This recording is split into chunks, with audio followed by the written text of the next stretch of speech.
Hi, I'm Leonard Herman. I wrote Phoenix, The Fall and Rise of Video Games. Now it's called Phoenix Forward, History of the Video Game Industry.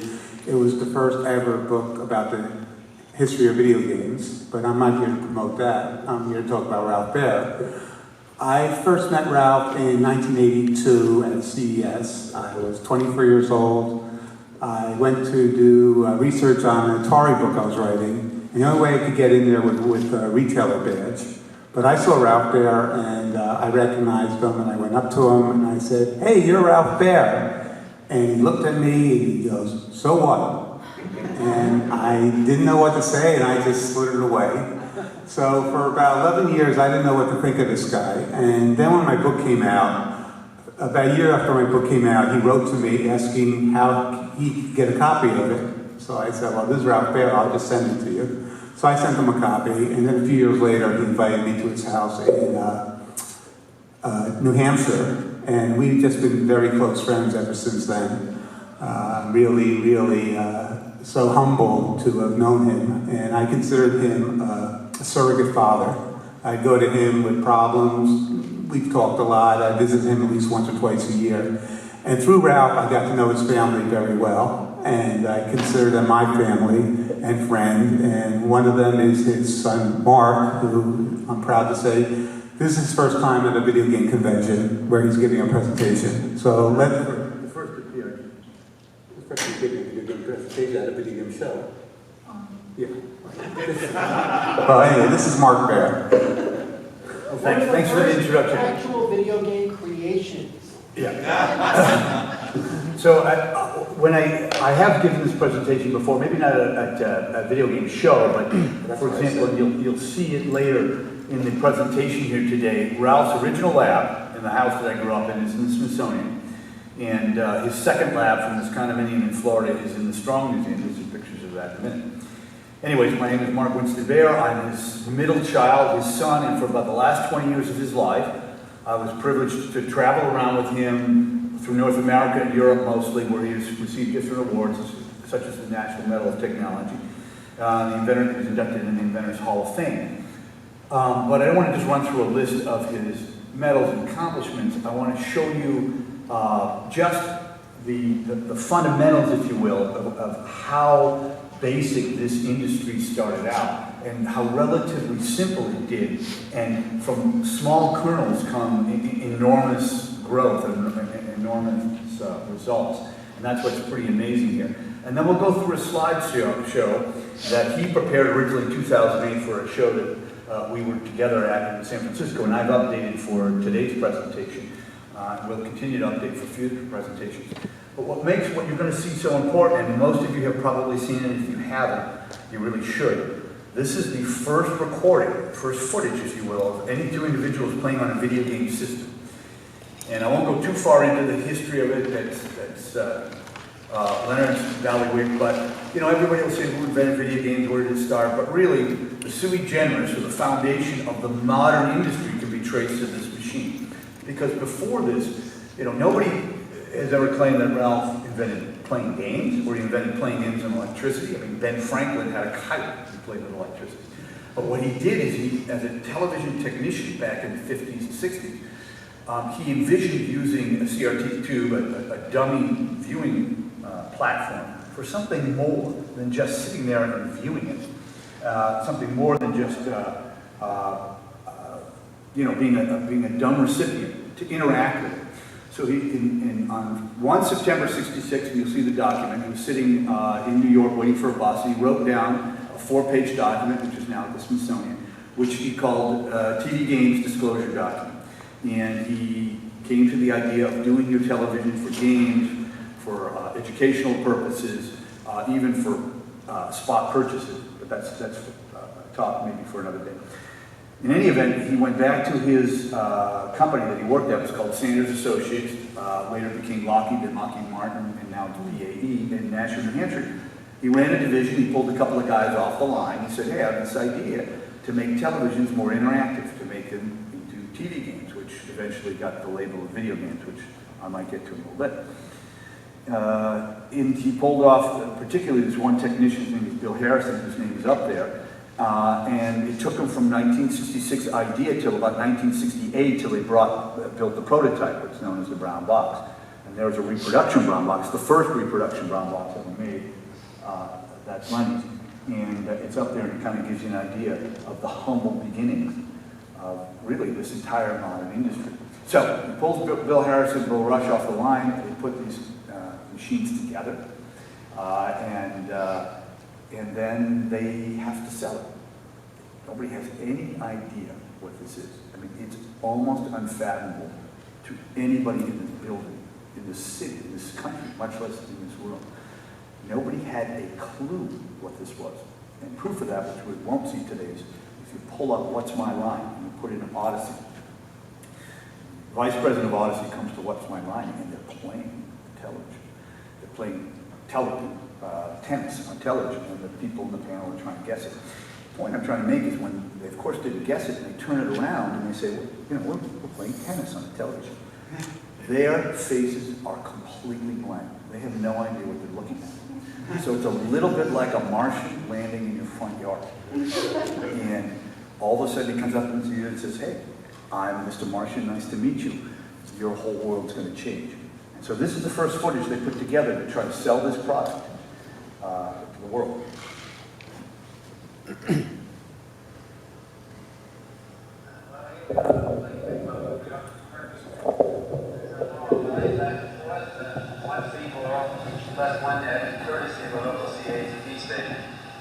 Here's my partner Bill, and we're going to play a ping pong game in a minute. But before we do, I'd like to show you the controls that we're using, which are part of the plug-in module, the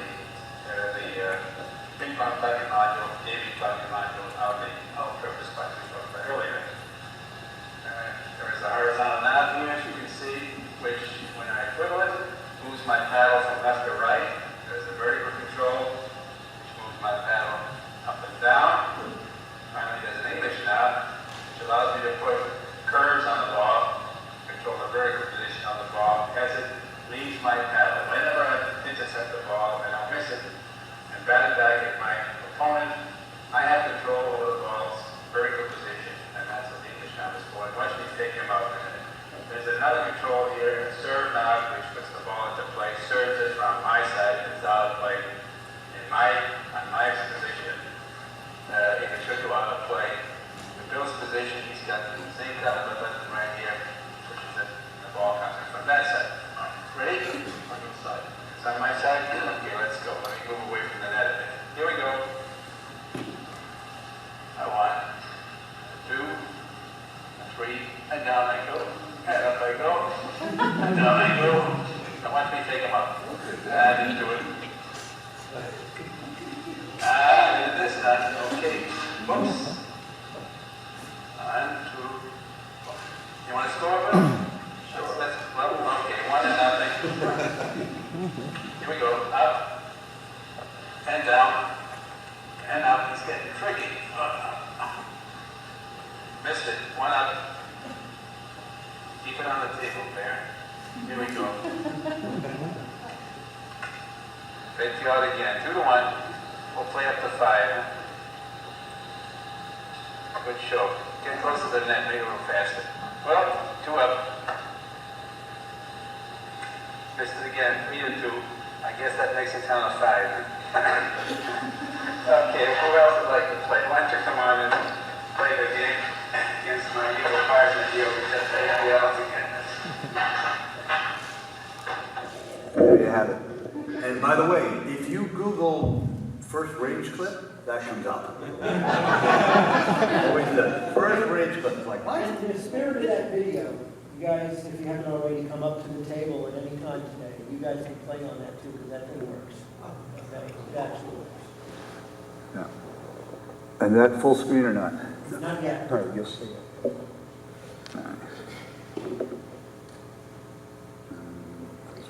Presenter view. Presenter. Here we go. So, reason I came here was I was invited. It's an exciting venue. It's also to see what happened from that small kernel that went on, and to celebrate my dad's life, and to show what can happen from very humble beginnings and hopefully to inspire not only the people in this room, but you can tell people about this video, you can tell people about similar videos. There's a longer version of that, actually, that goes for over 30 minutes, because the gaming part of it is just one aspect. He also talked about impulse buying for your television, where you could download it to the all-purpose box, and educational games where you could do testing on your screen and so forth, with a little light pen. So it was really revolutionary for its time. It's just that the gaming is the part that caught on, and as you can see from the hall down there, it's no surprise. That's what people like to do.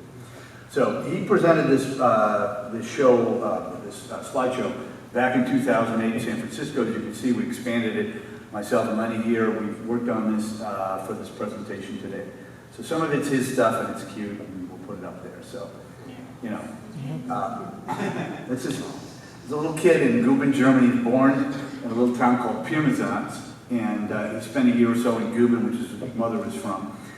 And I also like to give this presentation, maybe not always at a video game conference, but I've done it at different venues, and hope to do it again, is because this gives you an idea of its incredible humble beginnings. I mean, this is pre-World War II.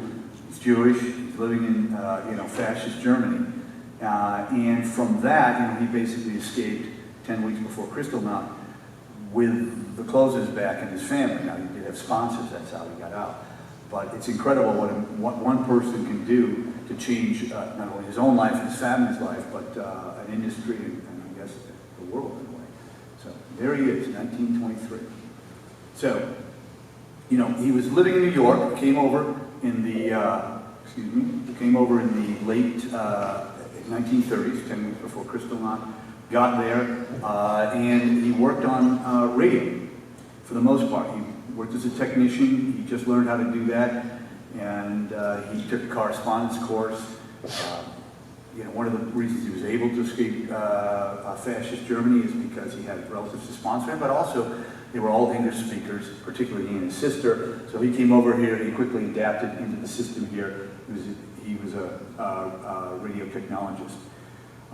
He worked on early television back in the late 30s and early 40s. As you can see from that. And you can read that, so I don't have to read it all through for you.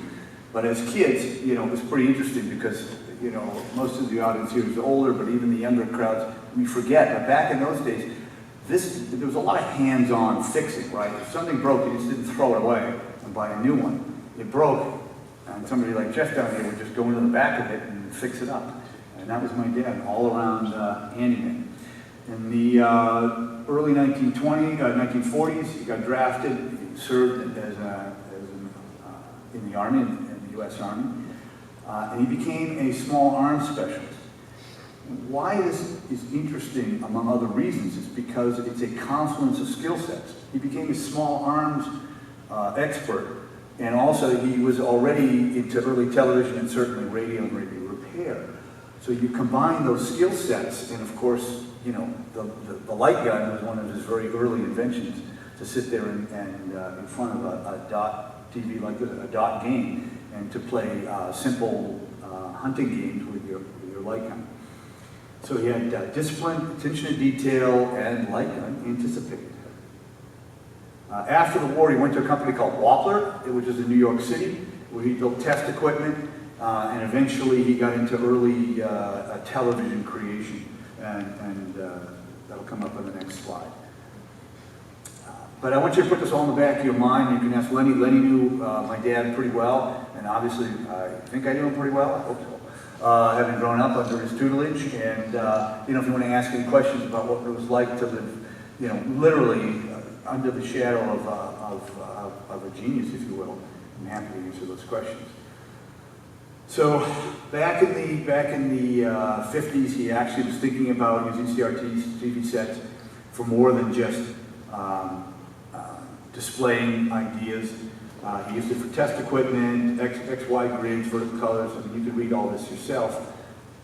And he was naturally interested in playing games as a kid and as a young adult, and he tried to combine his skill sets. For those of you who have multiple skill sets, think a little bit outside of what you normally do and see how you can take that skill set and apply it to the next level.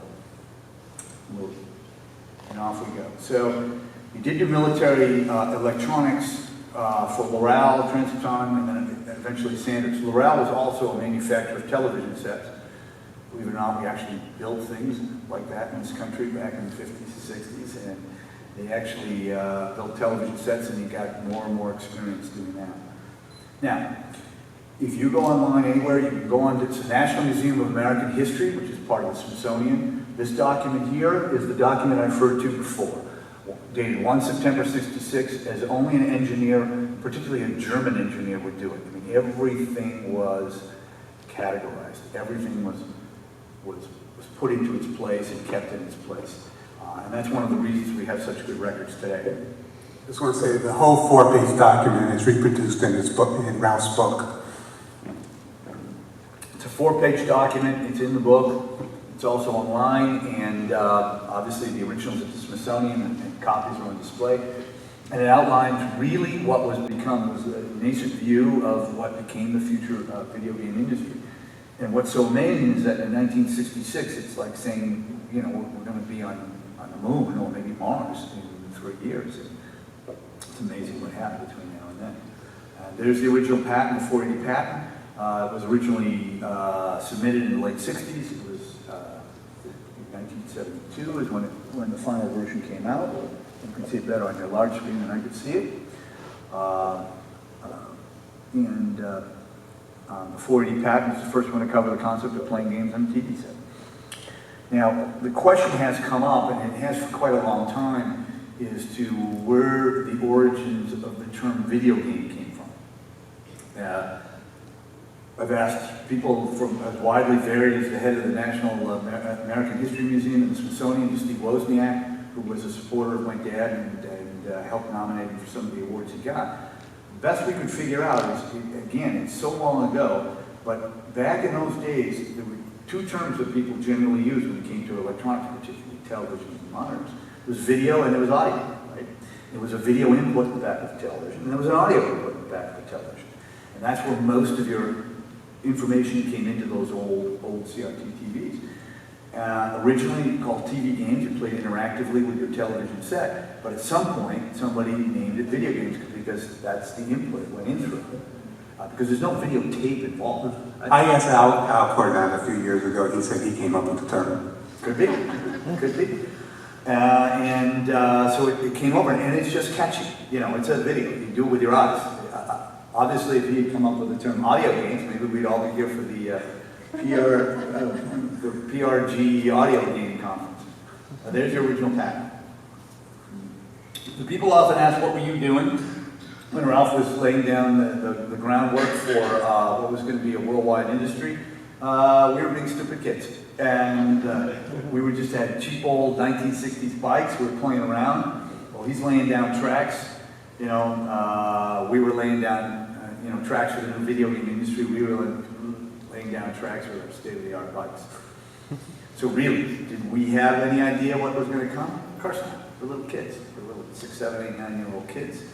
And to be quite honest, he didn't know what was coming. I mean, he went to these conferences before he passed, 4+ years ago, and people would ask him, what could you foresee this? And of course not. It's like somebody building a wheel in a cave and said, could you foresee the moon movement? Of course not. But it's amazing what can come out of a small original creation. So he went through different prototypes from 1966 to 1969. There was a pump action handle like this, the one on the left that you see, and it had a cute little game with that. Because memory was so limited in those days, and the Magnabox, I saw 1 or 2 of them down for sale down below. The original Odyssey, which was the ultimate commercial project that came out of this, had plastic overlays, just pieces of plastic that had pictures of houses, pictures of basketball courts, hockey arenas. Because you were a dot game, so you would put the plastic up on the screen, and suddenly you'd be at a hockey rink. Or you put the next one up, and you were at a baseball. You take it down, and you make the center bar shorter, and you play volleyball over the top. All these different variants of very simple games. But even simpler was this pump action machine that you see off to the left. And I still have to this day to be placed in some museum. If you guys have any ideas, feel free to approach me. I have a plastic overlay of a fireman holding a hose with a house. And your idea was to put the fire out before the house got on fire. And so the line, which would become a solid bar, would rise, and the quicker you pump, the quicker it went down. And if you didn't pump fast enough within a certain period of time, your house was consumed. And that's the sui generis, the bottom line of how simple and these ideas were at the beginning, but also how imaginative they were. I mean, they just had lines, lots of lines to work with. All right, let's go to the next one. There is your original brown box. As you can see, it has a pile of discrete electronics, UC capacitors, UC resistors, transistors, wires, hand soldered, a whole lot of it, probably mostly by Bill Harrison and by my dad and another gentleman by the name of Bill Rush. That was the original one. And what you can see, these reproductions mimic them, but they're all ICs inside of that. They're not, nobody's going to do this. There's roughly 3 differences between the reproductions and the originals. I don't know what. You know what the difference is? Well, one is the chip on the inside. Correct. Second one is the labels on the original use dyno labels, and those, if you ever had a dyno label, they pop up, they're like 3-dimensional. These use, the reproductions have brother labels, which are all flat, where the letters are printed on the labels. And the third difference is the video output, which the original one didn't have. That's the original one, so It's a Smithsonian. This is Sony. so that's It's not on display at the Smithsonian anymore. There's a reproduction on the, anywhere you see a brown box now, it will be a reproduction. But the Smithsonian had it on display for a while. They said the fluorescent lights were damaging it, so they put it in the back room somewhere. Which is a double-edged sword. I'm not sure. They asked me for one of the original reproductions that Ralph had signed, so I donated that to the trust, for which I'm the trustee. Excuse me, we decided to donate that, which is, you know, a double-edged sword because you want, I mean, if it sits in a basement, then you don't see it. You know, it kind of annoyed my dad when that would happen. It's one of the reasons I've tried to be quite selective and judicious in how the rest of his trust items get distributed. But this one's 15. He donated the brown box to Smithsonian in, what, 2004? Mm-hmm. They didn't put on display until after he died in 2015. And he was frustrated all these years that, you know, it was just sitting there and nobody could see it. And he was so excited when they finally said they're going to put it on display. He showed me the blueprints. He was so happy, and then he never got to see it. Yeah, I mean, one of the reasons to do these projects with him over the last 20 years of his life, literally, it was like, you know, I mean, he had various conditions which people in their 80s and 90s have. I mean, it's not unheard of. And it's like, Dad, you can't go now. I've had enough. I've had a great life. No, you can't go now. We got this coming up. I mean, we got something coming up with Smithsonian. And I'm like, and he's checking out. And I'm like, come on, you know, just hang in there, you know. It's a double-edged sword, you know, when somebody lives that long, and I mean, for those of you who have older relatives, or especially parents, you know, it's one thing if you're young and they're dead, but when they're 92 or 93, what's 2 more years? Statistically, it's nothing. You know? Come on, give me 18 more months. You got it in you. So I will tell you one story about this, because we do have a little bit of time. Sometimes I go through this a little bit slower. Adding on to what Lenny said, so in about 2008-ish, 9, went to the Smithsonian with my dad, and they have a series, and you can go online and find it. It's called Stories from the Vault.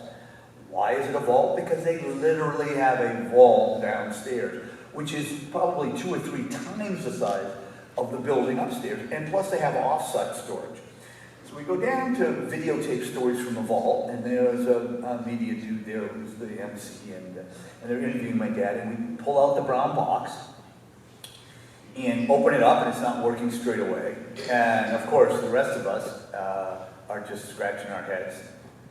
Dad, Ralph goes over to it, looks at it. I think it needs new batteries, and I think we have to, this little wire is loose, and he did it, and boom, up it popped. You know, only a guy who had, you know, 50 or 60 years worth of experience working with discrete electronics, the rest of us, we just push a button. Can I expand on that? Please. One story I love to tell is I went to the first PAX East in 2010 in Boston, and I brought my brown box, had it on display, and that was what Ralph wanted. He wanted it always working, people to play with. So it was on display at PAX East, and it stopped working. And I don't know, I'm not a technician, I don't know how to fix it. And I was with the Fun Spot group, who they have all their arcades there. And the person they had maintain the machines, they couldn't fix it. Nobody could fix it, so I had to have it turned off the rest of the day. So Ralph lived an hour away in Manchester, so I gave him a call, told him, he goes, oh, come on over. So we went over to his house afterwards, he sat down, 15 minutes, whistling while he was doing it, he had it working. It's pretty amazing. But I'll tell you one more story from the vault. I have to do this, a physical story. So we're down there, and the story's from the vault. He's being interviewed. He's over there. The head of the National Museum of American History is with him. The head of the Lemelson Center. It's actually called the Lemelson Center, which is the Center for Innovation, Inventors and Innovation. I may have that name slightly off. But his lab, which you'll see in a minute, is centered right in the middle of the hall. So I'm downstairs. They're doing their interview, and I'm walking up and down the hall, unescorted. It's just like a small child in a China store. This is dangerous times. And I look over, and there is probably Ben Franklin's coffee grinder, or Thomas Jefferson's coffee grinder. I mean, these are coffee grinders from the late 1700s, early 1800s. I'm walking around like this, just thinking, you can just imagine, you just turn around, and boom, there goes Thomas Jefferson's coffee grinder, bang, down. Well, you know, hey, nothing lasts forever. Sorry about that. Thanks for the story. But it was absolutely incredible. And that's probably down there now, too, for better or for worse. Next slide. Here's something that all of you can take to the bank, and you can see this online. When he gave this presentation, or people would interview him, he said, look, a lot of us have ideas, me included, but the key to making sure that that idea lasts is to not only manifest that idea in the brown box, but bring it to market, bring it to fruition.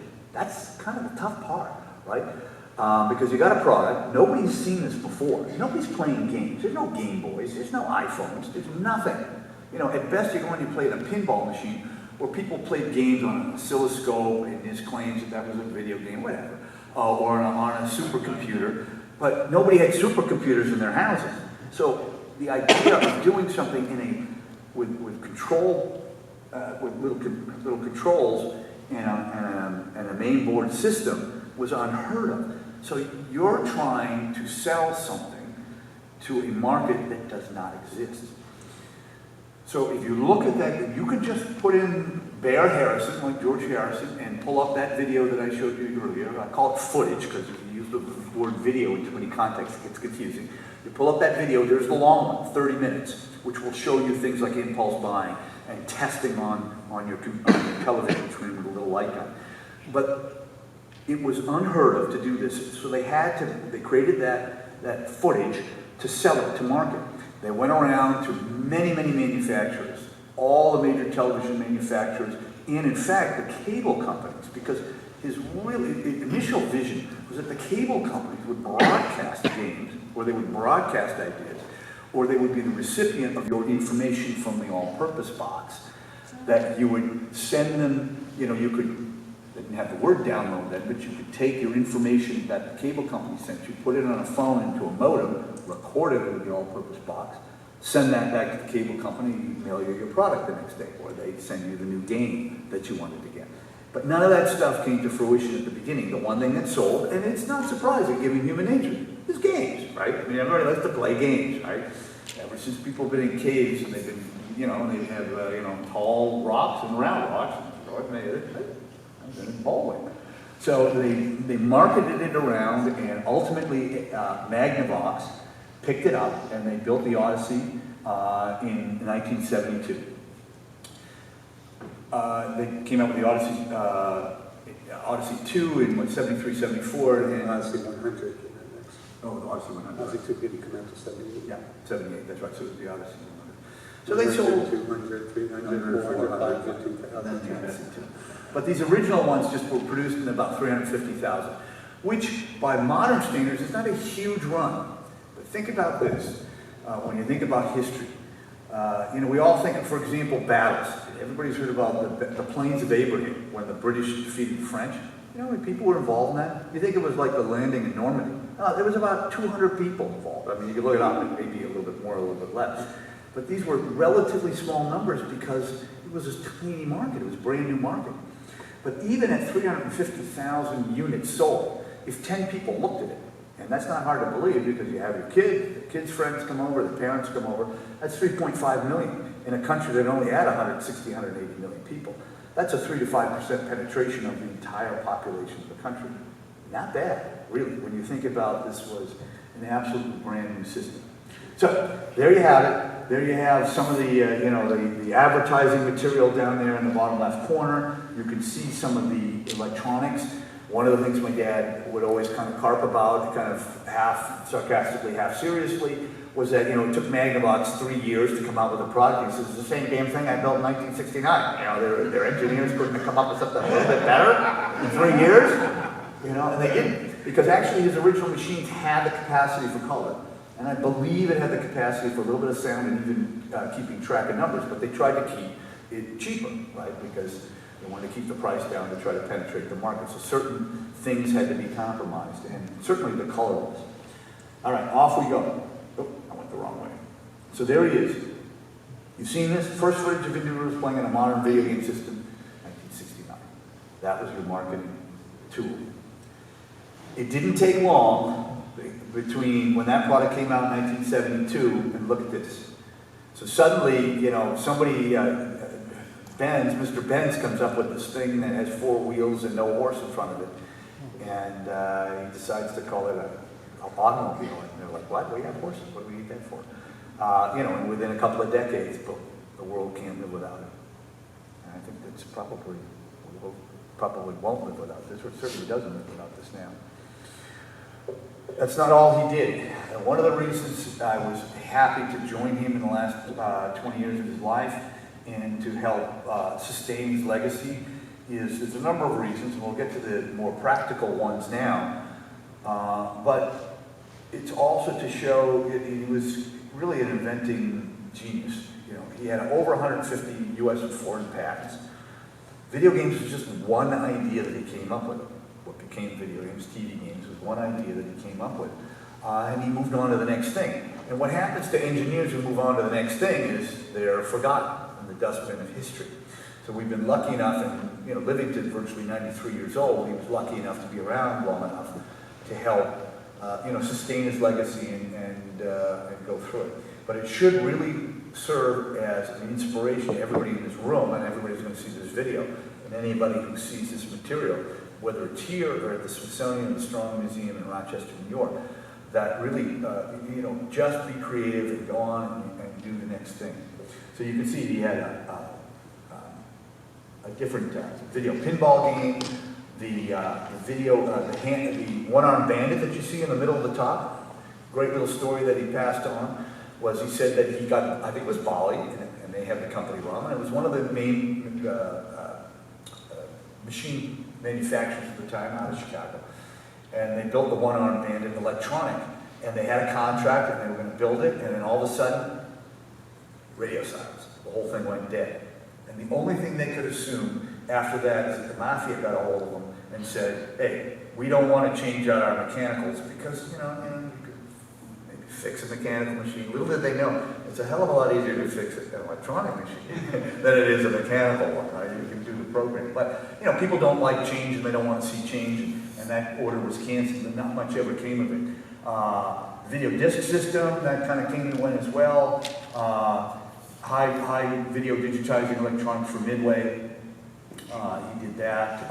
Interactive video training, that was all part of it. He was inducted posthumously into the Interactive Hall of Fame down in Orlando, Florida, because they do a lot of military work down there, because this obviously lent itself to military work for trainers and so forth to be interactive, and so on. Next screen. There's your patent. I'm sorry, that's a different patent. That's the patent for Simon. Simon actually was a derivation of the Touch Me game. Anybody who knows what Touch Me is, I won't go into that too long, so we don't have to go down that side alley. But they saw that, they said we could improve on that. And at the time, Ralph was working with a company called Marvin Glass out of Chicago. And he did many, many things for him, including Bike Max, Doc and Teddy. Those are G.I. Joes, where he turned them into electronic toys. So if you had the little mine detector, if you went over a coin, off it went. What's Bike Max? What's that? What's Bike Max? Bike Max is a little device. You know, we have these now, and so everybody can do anything you want on a bike anytime you want. But it sat on it was mostly for kids. It was kind of marketed to low to mid-market, I think.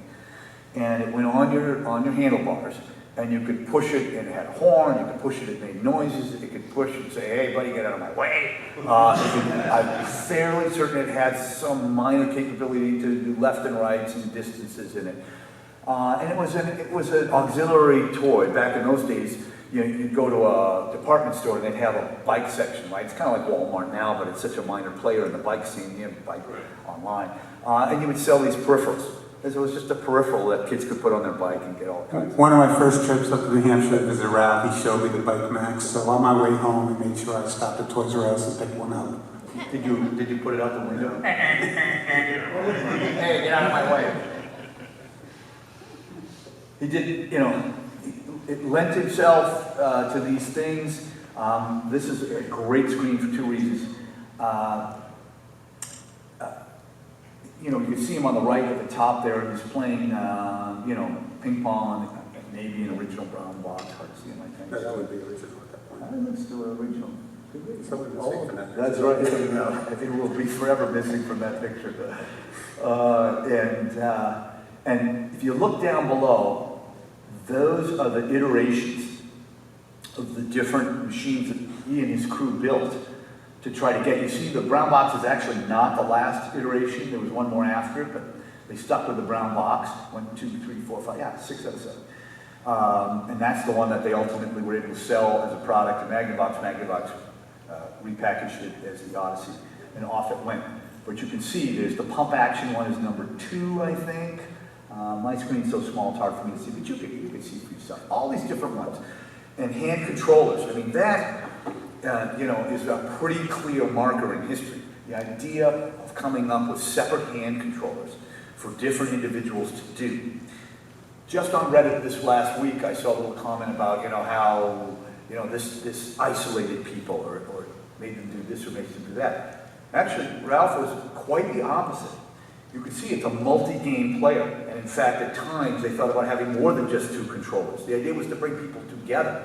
I mean, clearly nobody thought about the internet back then. You weren't going to play one player in Tokyo, one player in New Orleans.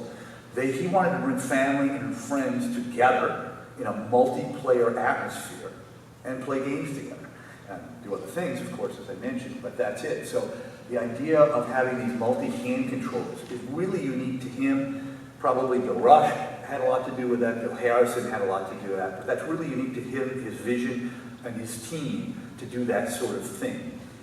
One thing I would want to point out, all those consoles you see on the screen right now, they're all reproductions that Ralph built when he was in his 90s. And one of the last ones he did a reproduction oscilloscope that played Tennis for Two. I don't know what happened to it. I think that we'll have to ask Bob Pelovitz. Bob probably might have it. So Bob Pelovitz was about my age, a son's age, and he became the sidearm, if you will, the co-worker with my dad for the last 20 years or so. That 10 years he was at Sanders Associates, and then did a lot of the consulting work for him. Bob was a really excellent programmer. So what he was able to do was to take an oscilloscope and program it with modern chips to play Tennis for Two. And it even had the little trail and the ball where it went back and forth. All kinds of cool things. It's amazing when people like Jeff and imaginative people can do who are really technically savvy. So what happened to his lab? It's freed up on me, there we go. So, that's it. This lab, and you'll see in the next picture, that was his home lab in Manchester, New Hampshire. And that was the thing he was supposed to hang around and see, but if there's any belief system afterwards, maybe hopefully he's looking down and he saw it. That opened up, it passed in December, and that opened up right around April, May of the following year. July? 2050, yeah. I won't make that mistake again. I was down there in June or May. I can assure you that because we were setting it up and we were, I was bringing things in. For example, you can see right in the middle there's a little picture of us, the little, the black and white, the late 60s, early 70s photo that we all had made of our family. And once that was in there and I realized, you know, oh, there was a couple of pictures of the grandkids, and that's why I went down there in the Mays and the Junes, and it's like, oh my God, only 2 of the grandkids are in there. When my siblings show up and their grandkids aren't in the display. That's the end of that relationship.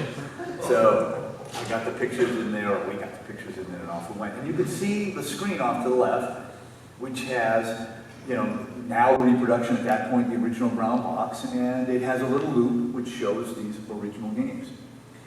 Where did that lab come from? Well, that's where it came from. And that building obviously still exists. I'm going to try to get it on the on the State Registry of Historic Places. Problem is, if you put that on the National Registry of Historic Places, you can't do anything with it. You have to move heaven and earth to like move a piece of drywall. So I'm not going to do that because, and I can't, you know, and I can't enjoy the house that we're in part-time, and you can't sell it someday and so forth. But we'll put it with any luck, and if anybody has any insight, feel free to come up to me afterward, and we'll get that there. So you can see from the one before, that's the wall, and it is literally everything but the physical wall. The shelves are there, the RHP license is there, that's the National Medal of Technology up on the wall to the left. That's actually, you may not be up in this picture. But his other inventions, Maniac is there. And, what's that? And that's now in the museums as well. So you can kind of see. So he was a proud man. I mean, he just never drew attention to himself being an engineer. I mean, those of you who are engineers, have been around engineers, you know that for a fact. They're pretty quiet guys as a rule, and they just go about their business. But toward the end, he did it. So he had a second lab because he lived in New England. When he got older, once you're past 70 and you live in New England, you're Jewish, it's the law, you have to get a condominium in Florida. He bought a condominium in Florida, and that was his lab in Florida because he loved to work. If you have nothing else to take away from this presentation, love what you do and do what you love. I mean, I haven't been able to find that, at least productively. I mean, I do a number of different things. I'm an attorney by practice, ski coach, and so forth. And I enjoy all those things, but not the same level of passion. Because this was his vocation, his avocation, his hobby, his side note, his sidebar, and you know, and his girl Friday. I mean, this is what he did. So we went down to Florida. When we went to the beach, or we went for, you know, fishing or something, he went to his little lab in Florida and tinkered around. And that's, you can see in there's a CRT thing, there's a Simon, Talking Teddy up on the wall. This is up in the Strong Museum, which is also called the Museum of Play in Rochester, New York. The largest museum of play on the planet. I think they're naming it the second city lot currently. And in fact, I'm trying to get them to display more materials because that's what this is about, paying it forward. So, how do we pay it forward? And I'm going to end this in about 3 minutes just so we can take questions, but also I think it's okay if people come up and play. Sure. Yeah, once you come up and play, it's a functioning brown box. And it'll be back on It'll be at our table too. Yeah. So what did we do after we passed? There's a museum in Manchester called the Mill Yard Museum in the middle of the mills in our hometown, which was the largest mill town in the world in the late 19th century. What happened to American mills? They all went into disrepair and they closed. When I was a kid, it was kind of a ghost town. It was sad. It has since transformed itself. It calls itself Silicon Mill Yard. And Oracle's down there, a company called Dine, which sold to Oracle, is there. Dean Kamen is there with Dean Kamen Associates, who built the Segway. He's now building artificial limbs, high-tech artificial limbs. University of New Hampshire, Franklin Pierce College, they'll have computer schools down there, or parts of it down there. So we decided to do a legacy project for Ralph, but also to pay it forward. So people can come into this town and go to the Mill Yard Museum and see his display there. They can maybe go to the museum nearby, go to the restaurants nearby. So we built this plaza. This opened in May, just in May of 2019. And the original idea, I approached the head of the Mill Yard Museum, a gentleman by the name of John Clayton. I said, look, I want to put a bench with a plaque. Yeah. He said, well, you know something it takes? This is Manchester. This is New England. It takes you about 30 years for you to get your street repaved, so good luck with that. But he said, I'll try to help you out. We worked on this, but then he had it was his vision. He said, there is a bench like this in Boston with red R back on it. It's in Faneuil Hall for anybody who's familiar with Boston. So he says, oh, let's get the statue and do that. So we got a lot of people involved. The people who headed up Darn got involved, and they were really the impetus in the organization. So we built the square. Kids can go down there. They can see something. They can go to the museum. They can get inspired. Control this. He's sitting there, as you can see in your bigger picture. He's got a little controller in his hand, very similar to the one that you see up here. And what you can't see is it overlooks the river. It's really beautiful. Oh, yeah, it's really beautiful. I'll try to get those posted online. I don't do Facebook, sorry. But they'll be up on, you can put them up, Lenny on his site, or I'll have it on the Reddit, or I'll have it, you'll be able to see these pictures. It's up there. It looks over the river. It's looking right out at the river, welcoming people. Paying it forward. I mean, really, my intent now, and the trust intent, is to pay tribute to a great inventor and also to pay forward. So as part of this project here, we set up a STEM scholarship for students in Manchester who are going to go into STEM.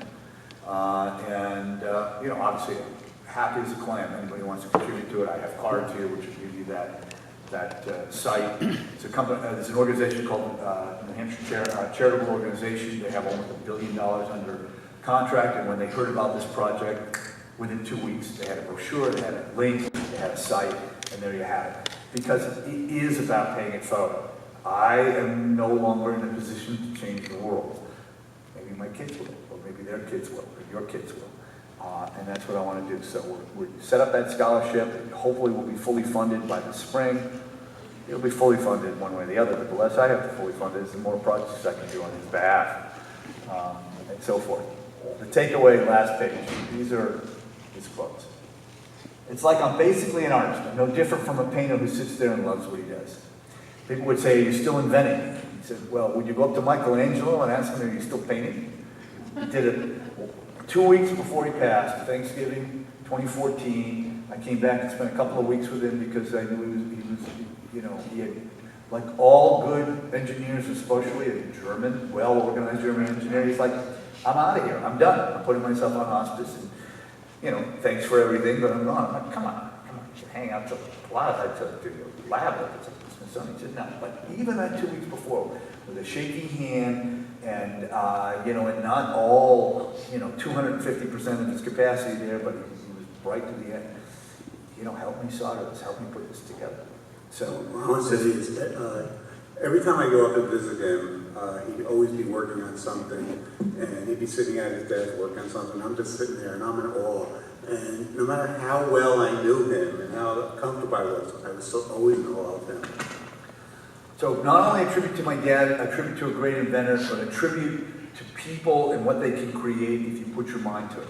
And the last quote that I'll leave you with, and then we'll have the people come up. I'll take any questions you want, and I would assume, and Lenny can take questions. But Lenny wrote the seminal original book on video game history, and that's how he got to know my dad. He knows him well. I'm kind of hogging the floor here, but I put the, you know, we put the PowerPoint together, but it's on my computer, so, you know, he who has a computer got it.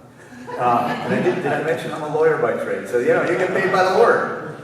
But I'll leave you with this. There's always stuff to work on. You're never there. And if you take that to the bank, it's true. You got that next project. So, you know, we all go through high points in our life, medium and low points, and I've certainly been through a few, especially since you passed. But then you look forward and you try to pay it forward and look off to that next project and look off to the next conference. And with that, we are done. Are there any questions? Go ahead. Come on up. Anybody wants to come up and play the round box? Please. Have you ever been back to grooving? As a matter of fact, so here's a great story. 69 years. He refused to go back to Germany for obvious reasons.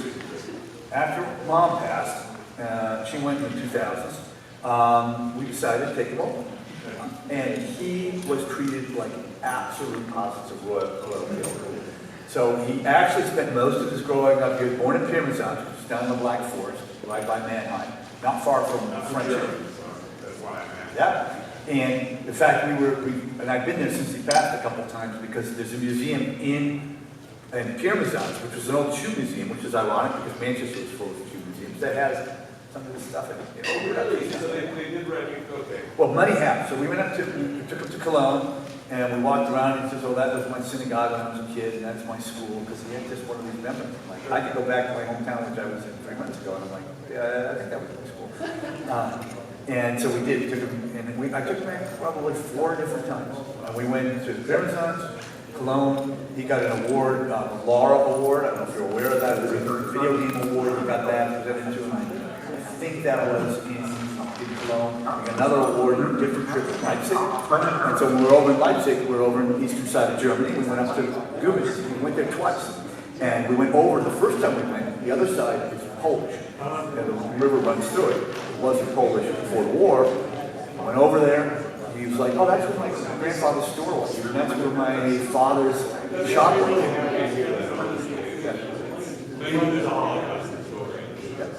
Well, you know, I have some of that, you know, it's really, his story is interesting. In fact, I have his bio, which has a whole section on that. Yeah, I'll give you my card.